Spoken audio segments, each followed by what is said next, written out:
My name is Basma Sharif. I'm an artist of Palestinian origin. I'm born in the diaspora and grew up in the West in France and the United States and developed my practice nomadically. I am working mostly in moving image between installation and cinema with oftentimes photography and drawings.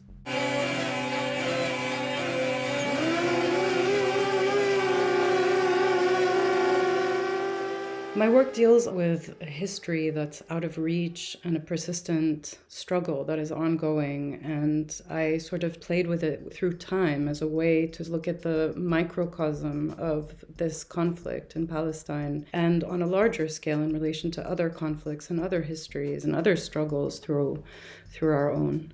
I think a lot of my work has to do with retelling a story, blurring together archival images, historical images that I haven't shot, and producing new ones. And often the new ones actually are not directly in Palestine. But my interest is that, if you dig into the archives of 50 years ago, they will tell the story of today, literally, but also metaphorically. And I think that referencing or relying on things that are both my material and not my material is a way of kind of reinventing storytelling and owning it, because our story has been told by so many people, or only a certain version of the story has been told. So for me, actually, time, the thing that moving image manipulates immediately, is something that I've used a lot in my practice, like images moving backwards and forwards in order to bring an audience into a collective experience and sort of learning to re-see something that we might think we understand, to sort of get them to understand that they are part of this story, that their histories are part of this story, in the sense that it's a human experience. And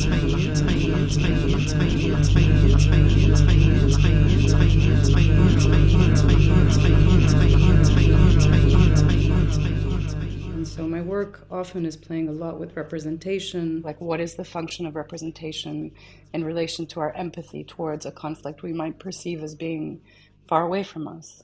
There's so much propaganda against us that I felt the best way for someone to empathize is to bring someone into an emotional space so that they understand that there is this violence that is constantly running underneath this conflict, underneath this occupation and dispossession, and to really bring someone into what is, for me, the basic fact of this is like a violent loss. And so often that's not showing violent images, but really showing peaceful images that show what this violence actually produces. It takes that calm away.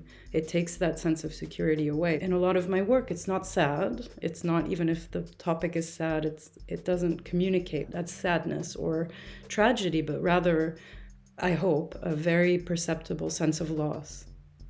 So that it's not simply trying to describe a struggle or a violence, but really opening this up to allow people to connect to it in their own way and through their own history and understanding of the world.